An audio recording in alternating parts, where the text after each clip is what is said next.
Boom. Nice. You are back. I'm here. We're here together.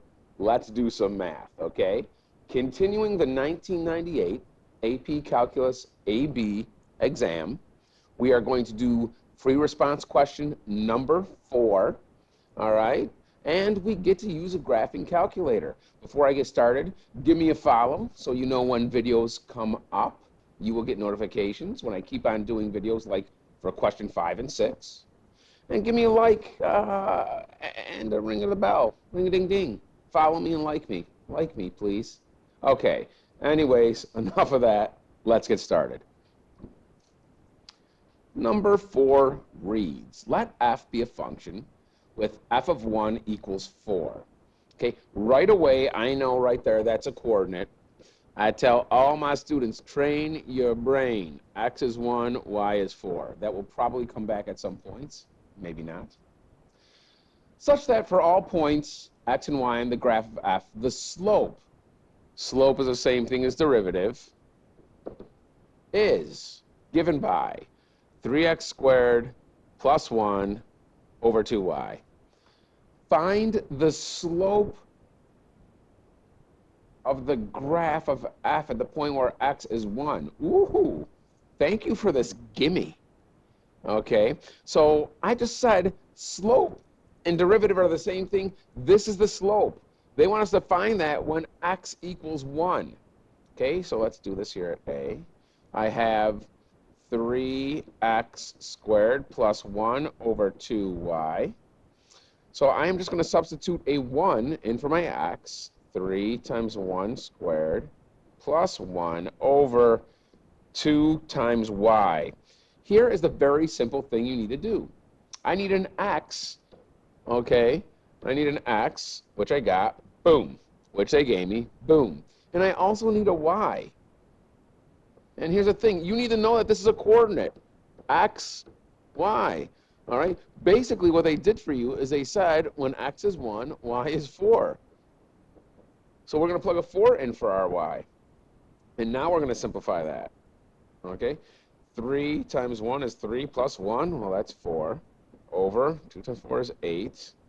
That's 1/2. That was a very nice, easy problem to do. Thank you, Mr. AP Calculus test from 1998. I love it. All right? Next one. We'll go red. Write an equation for the line tangent. The moment you read this, you should be thinking y minus y1 equals m times x minus x1. Okay?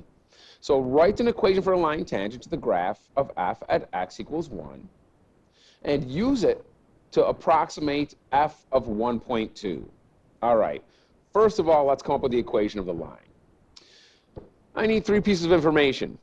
I need an x, and I need a y, which I have right here. I have an x and a y. And I also need the slope, which, by the way, we just found that, which is right here. So let's create our equation of our line. B. Y minus y1, which is 4, equals my slope, m, 1/2, times x minus x1, which happens to be 1. Okay? Good. There's the equation of the line. Now I need to find, when they say find, and I'm right here underneath the question again, find my function when x is 1.2, what's the y going to be, or the output? All right, well, let's put a 1.2 in for x, all right? So y minus 4 equals 1/2 of 1.2 minus 1. We put our value into x. So it's 1/2 of 0.2, which is literally 0.1, okay? And we still have y minus 4.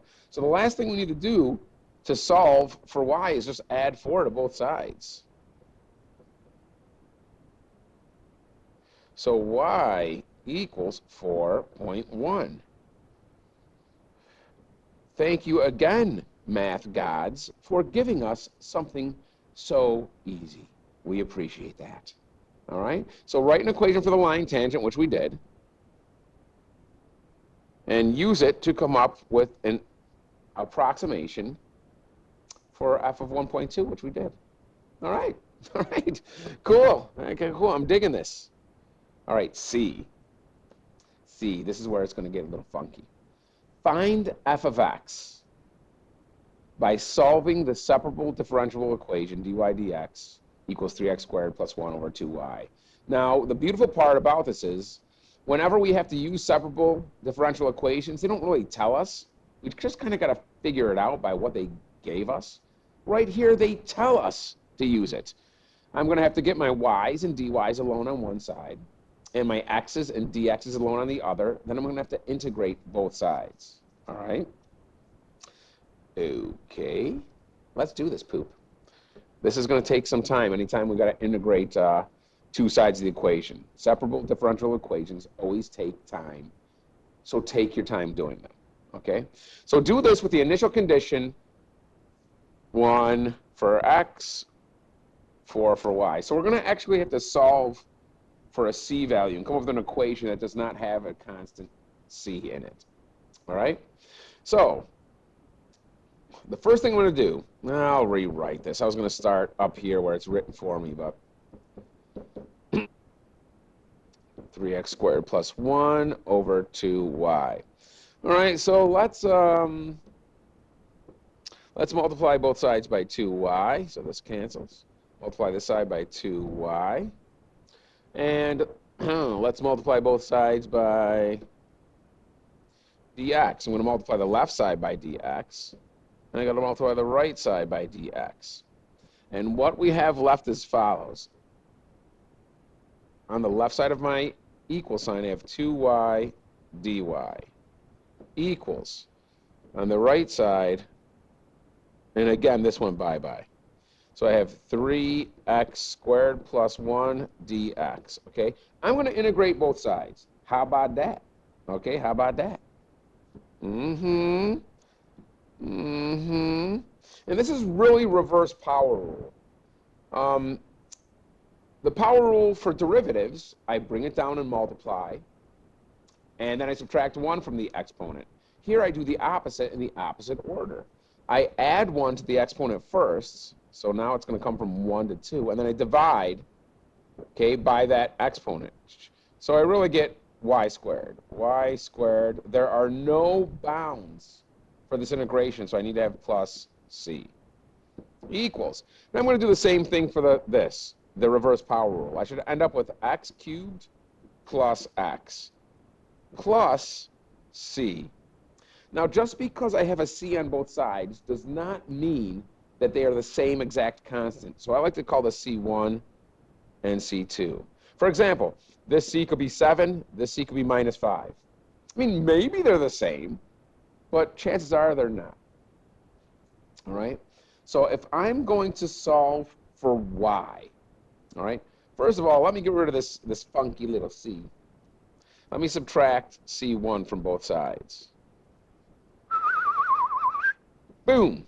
Y squared equals x cubed plus x. I hope you know that if I combine two constants, it will still give me another constant. Now I'm going to call it, you can say C3, but you really don't have to say C3. Okay, C just represents constant. If you want to say C3 because it makes you feel warm and toasty, by all means, say C3. All right.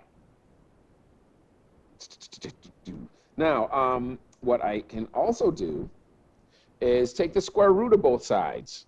Okay, so now in order to get the y alone, I take the square root. Y equals, all right, the square root of x cubed plus x plus c. It's all underneath the square root.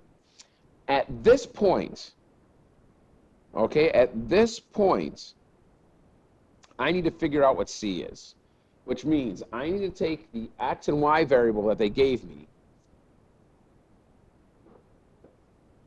See this right here? I'm circling it in green in the upper left corner. Okay, I need to take my x is 1 and my y is 4, because at that point, that's what I want to solve for c. Y is 4 and x is 1. So it's going to be 1 cubed plus 1 plus c. All right, okay, not too bad. So 4 is going to equal the square root of 1 plus 1 is 2 plus c. Okay, I know the square root of 16 should be 4. So therefore, c equals 14. If I put a 14 here, 14 plus 2 is 16. The square root of 16 gives me my 4. Okay, so that's how I know c is 14. All right. So now if they want the equation, we're almost done. We need to write our equation without c in there, the letter c, because I'm literally going to put a 14 in for my c. All right? So that line that I had written there without the red square roots, oh no, I'm going to put it in right here. I want y equals on its own. All right, so let me get rid of the, boom, see ya. Okay, this is going to go in for this c, not this c. I mean, it could have, would have had to do one extra thing. So we've got y equals the square root of x cubed plus x plus 14. That is the equation you come up with for part C. Okay? That was a good one, not too bad. D is even easier. Let's get this little dot here. Just leave him right there at the end of the arrow. He felt useless. He felt alone. Okay, last one. Last one. Let's go with a little gray. Mix it up. D. Use your solution from part C. Oh my God. So here's D. We're going to use this equation that we just calculated out and figured out, okay, from part C to do what? To find what f of 1.2 is. They want us to plug that in for x and figure out what y is. Okay? Oh, cake work. So y equals the square root of 1.2 cubed plus 1.2 plus 14. Oh, don't forget we get to use a calculator here. So I'm going to say view detached LCD, and what I'm going to do is I'm going to plug in gray what I've written there with the 1.2. All right, so turn this on, and we have the square root of 1.2 cubed. Always use parentheses when we're putting in the calculator, okay? Plus, parentheses, 1.2 in for that x, plus 14. And let's round that 3 decimal places because, you know, most of the answers are 3 decimal places nowadays. So this 4 will stay a 4 because the number after it is less than 5. 4.114. 4.114. That was not too bad at all.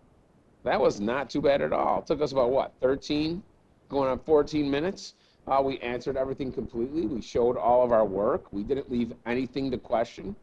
And that's how you get full credit for question number 4.